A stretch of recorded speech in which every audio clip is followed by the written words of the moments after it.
Welcome back, our dear viewers. We are going to shed light about the importance of the Decent Life Initiative, the initiative which was launched by President Abdel Fattah al-Sisi to develop Upper Egypt in particular, and that would develop the lives of about 58 million Egyptian citizens.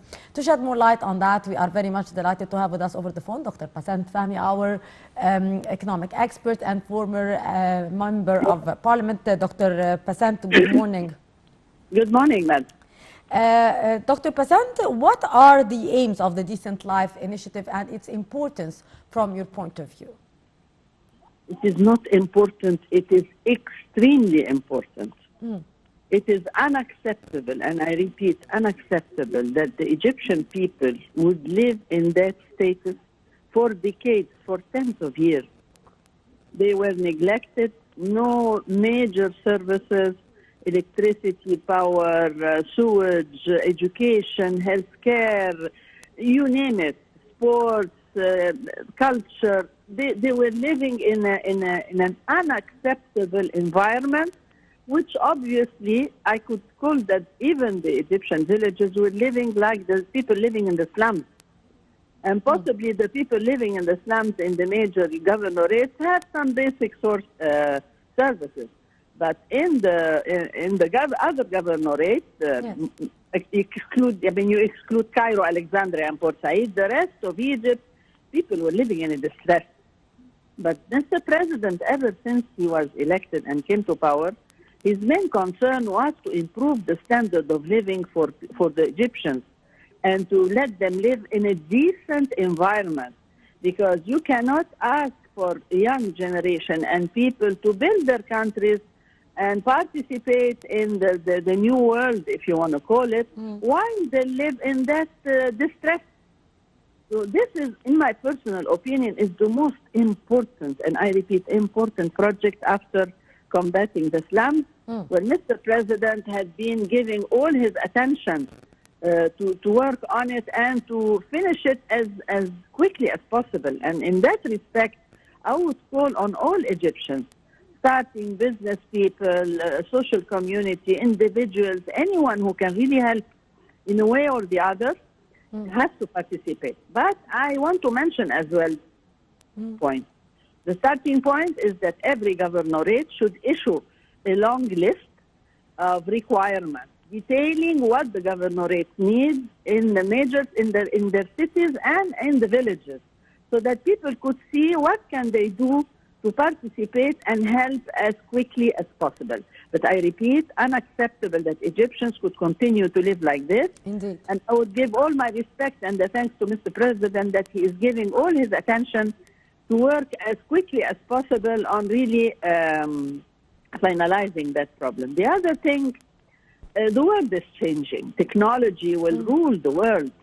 And our young generation, which constitutes more than 50% of the population, has to be re-educated. They have to go into a long process of culture aspects. I mean, you need to improve the standard of living of that young generation, which is around 50 million, so that they could become a major part in developing not only Egypt, but the region, Africa, and participate as well in the new world. The new world will be totally different.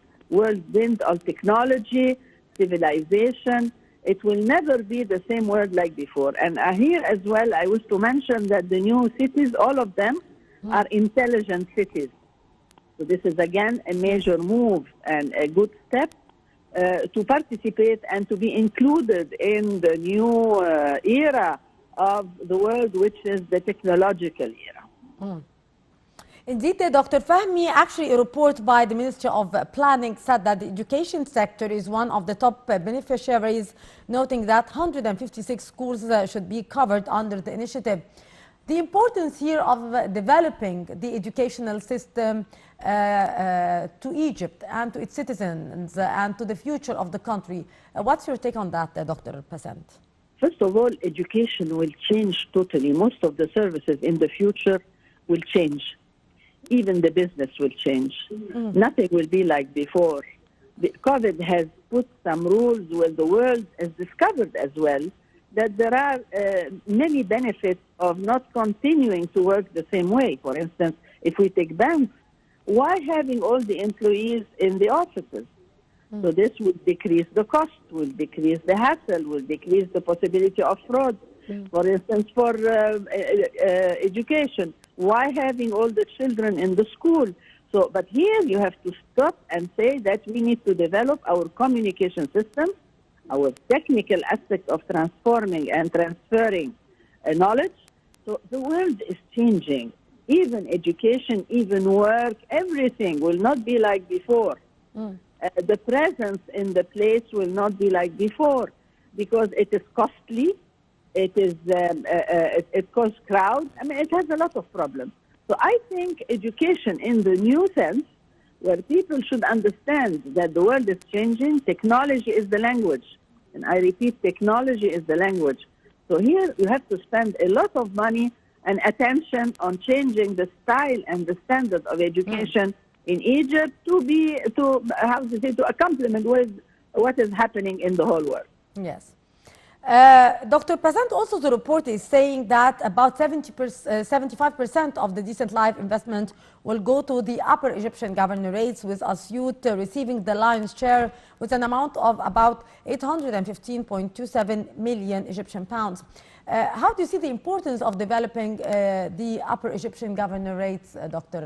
Fahmy? Those governorates were neglected, I repeat, for tens of years. Yes. And those are the richest governorate of Egypt.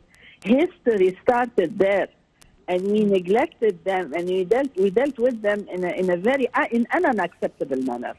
History, I repeat, started there.